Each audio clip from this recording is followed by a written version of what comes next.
Life many a times turns an iffy, specifically at a point where our hopes and expectations tend to rise. Considering this, in the case of COVID-19, we thought this very pandemic would gradually wane with a hope to hitting normalcy soon. But unfortunately, life at this very juncture exuded its erratic side. Its advent happened, it stayed for quite a while, and all were under the impression that this pandemic would soon dissipate. But the transpiration of subsequent fierce waves of the pandemic that happened was least anticipated. This very reoccurrence of the pandemic has rekindled a fear among many of us as we see innumerable lives slip away every single day across the globe. This surely is an invitation towards an endeavor to kind of create a safe and an efficacious antidote to successfully combat this particular virus. The question over COVID-19 vaccine is heating up every single day. The dosage, the benefits, the flip side, and the pricing, and a lot more to it. The answers to which we'll get today on Dr. D's Econet. To discuss more about this with profundity, I have with me the most venerated neurosurgeon, Dr. SIBHI GANAPATHY. Welcome, sir. Welcome on Dr. D's Econet. How are you, sir? Thank you for having me. I'm fine, thank you. First and foremost, I would like to know which are the most effective vaccines, to tackle COVID-19, and is it really going to help get rid of the particular virus that is going on around for quite some time now? There are quite a large number of vaccines which have been developed right now. Most of them have come through the established process of phase 3, phase 1, 2 and 3 trials. The most prominent one is the one produced by a German research company coupled with America's Pfizer pharmaceutical giant. This is an mRNA vaccine, and by this it means that it injects genetic material into you, which develops immunity and antibodies against that particular genetic material, which the virus uses to replicate, and thereby stopping the replication of the virus. This particular vaccine is in 2 doses, and it has a success rate or an efficacy rate of 95 to 96%. This is published data in the New England Journal of Medicine. The Pfizer vaccine also has the advantage of it being since it's a protein vaccine, that it does not have the virus as such. It does not produce a disease. Rather, it stops the ability of the virus inside the body naturally to create the disease. Mm-hmm. Now remember, efficacy is calculated not on your ability to produce antibodies, but rather on your ability to resist further infection. Yeah. So if you look at all of us will have some degree of viral antibodies or not, because we're all exposed to some degree of virus. Mm-hmm. So the viral antibody titers might be high, but you will still get the disease. You may still get the disease. Mm-hmm. So it is the efficacy is how to prevent you from getting a disease or a relapse, if the case may be. So Pfizer has around 95 to 98% efficacy. It's a 2-dose vaccine. Another American company is Moderna. Moderna has also got FDA approval very recently. They're also an mRNA 2-dose vaccine regimen, and they have around 95% efficacy. The other vaccine which has got FDA approval is the AstraZeneca Oxford University vaccine. Now, this is something that is produced in large quantities in India. We do not produce the exact same viral vaccine, but what we do is we produce an isomer, a very similar variety of it. Now, the AstraZeneca Oxford vaccine is a live attenuated viral vaccine. So it is a virus which produces an infection very similar to the coronavirus in Wuhan, but it is a milder, dumbed down virus which cannot cause that kind of damage. So therefore, this vaccine offers valuable clues to the immune system in the body and how to tackle the eventual infection. This is also a two-dose regimen, but the AstraZeneca and its Indian variant, which is the Covishield, produced by the Serum Institute of India in Pune, have around 70% of efficacy in the first dose and around 85 to 87% efficacy for the second dose, which is very, very good. The flu vaccines that we take have an efficacy of only 70 to 75%, but it doesn't stop us from taking it. Because even if it does produce optimal levels of immunity, it does create some degree of antibody presence, which eventually comes in handy. So the 85 to 86% is excellent. There's no problems with that. India has another vaccine, which is Covaxin, which is produced by Bharat Biotech. The problem with Covaxin is that the vaccine is being used in an emergency uh, authorization right now by the DGCA only because of the imminent arrival of the third wave and second wave because of mutations of the virus. This vaccine has not gone through stage 3 trials. It's in the middle of stage 2. Stage 3 trials are going to start soon. But the comforting thing about Covaxin is that it is the numbers involved in the trials are extraordinary. So the Pfizer and Moderna trials have involved 5,000 to 6,000 patients. The Covaxin trials have involved 20 to 30,000 patients. The safety reports from Covaxin are much superior to AstraZeneca as well as to Pfizer and Moderna. So there is a degree of comfort that although the efficacy will be comparable to the other vaccines, the side effect profile, which is dangerous, can be dangerous, will not be overt vis-a-vis these vaccines. So these are the approved vaccines which exist in the world. There are, of course, two Chinese vaccines produced by Sinovac and Sinopharm. Data is very scanty because the Chinese obfuscate and they do not offer you the correct data, and there is also considerable amount of pressure on the various nations to accept their vaccines. Brazil has conducted an independent trial, so has the United Arab Emirates. Both of them have found the vaccine to have less than 50% efficacy. So, if you had a choice between the Chinese vaccine and anything else, you would choose anything else because it's essentially a toss-up between whether you get the disease or not. Chinese vaccines are not good. And I'm told that they also have fairly stiff side effect profiles, which sometimes can be long-term effects as well, which they've not bothered to disclose to anybody. So avoid the Chinese vaccines. The last category of vaccine which is out of the market is the Sputnik 5 vaccine created by Russia. Yeah. The Sputnik 5 vaccine is actually a good vaccine. We have tested it in India. We're testing it in Mysore in JSS University. And it has a fairly robust antibody response. The efficacy is not known entirely because we're still undergoing trials. Okay. The problem with Sputnik 5 was that it was declared a panacea before even stage 2 trials were done by the Russian government against the advice of the Gamaleya Institute in Russia, where they were, working on it. So even though the research elements of the Sputnik 5 vaccine seem to be good, it has been jinxed by this sort of precipitous and fairly, foolhardy disclosure.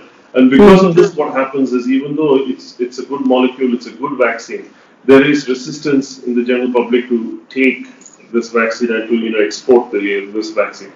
So these are the 5 vaccines which are available. There are a few others which will come in soon. There's a German vaccine which is under stage 3 trials. There is a French vaccine which is coming soon. There's a Canadian company which is coming in as well.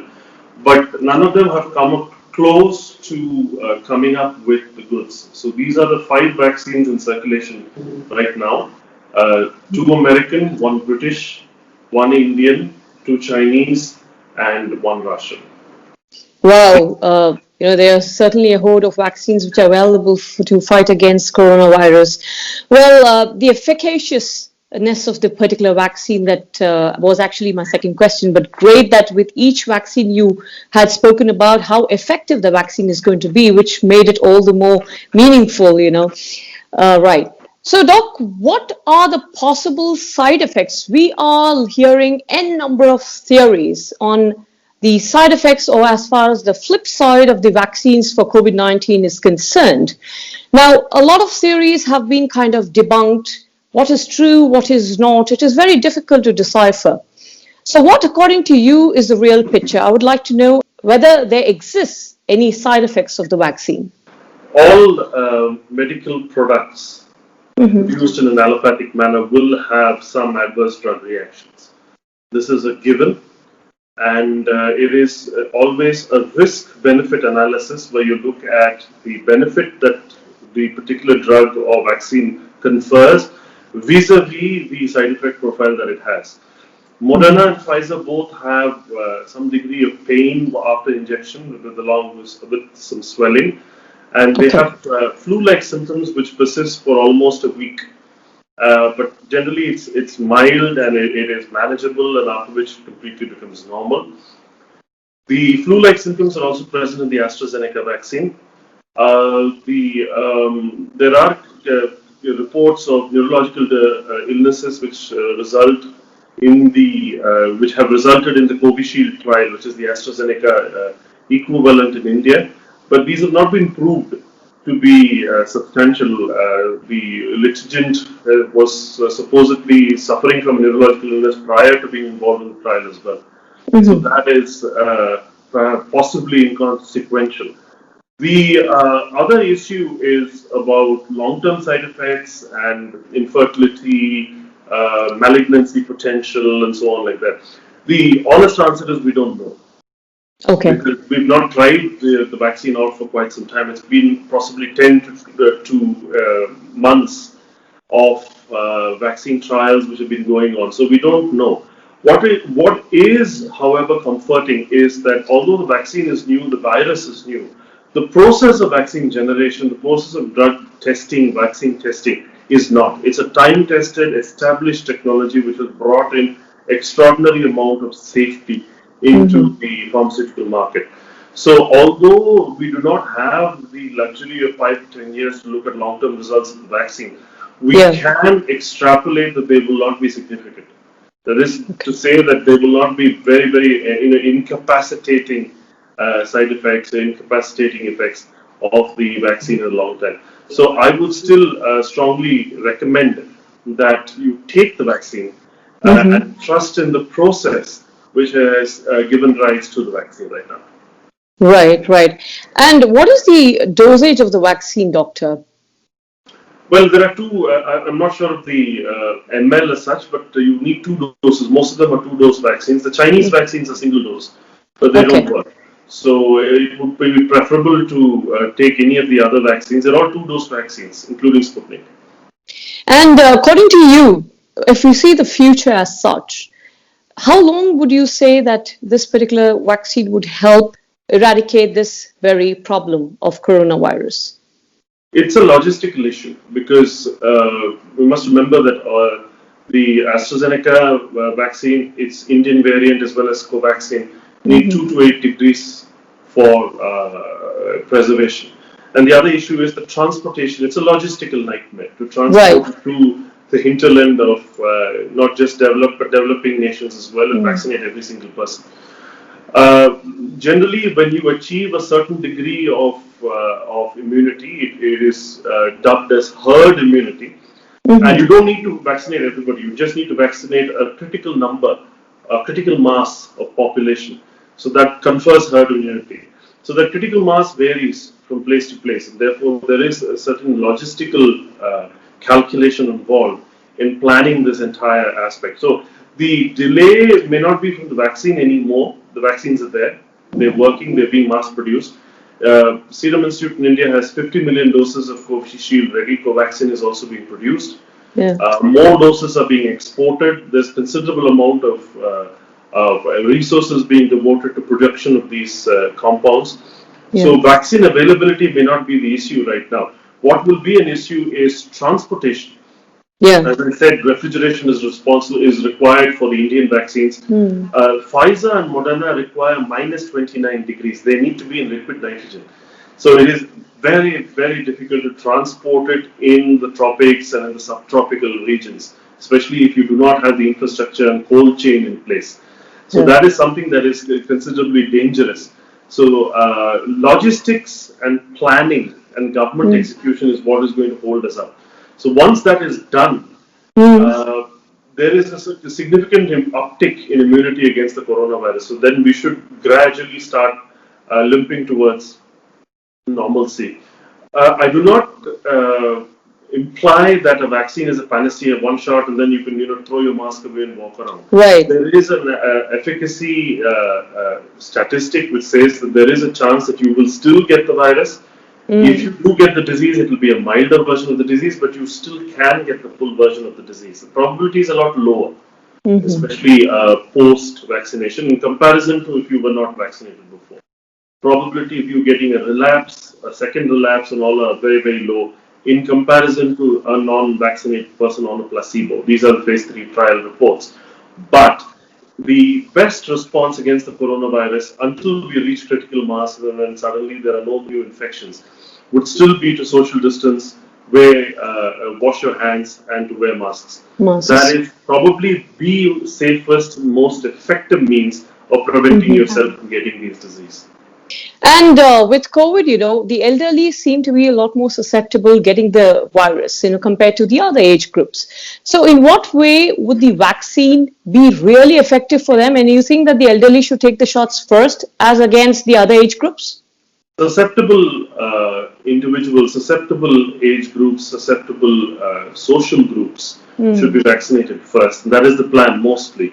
So workers who are on the front lines and who are exposed to the maximum amount of the virus are the first, followed by the elderly, those with considerable comorbidities like the renal transplant recipients, liver transplant recipients, those who have very serious debilitating heart disease or diabetes or hypertension and kidney ailments and so on like that. Those people will be considered first, elderly obviously, and then the lesser susceptible age group, social groups should be targeted. So by doing this, although the transmission is not entirely stopped, the worst effects of the disease like death and hospitalization, ventilator dependency and so on like that can be reduced, as well as long-term problems like interstitial pulmonary fibrosis requiring transplants and so on.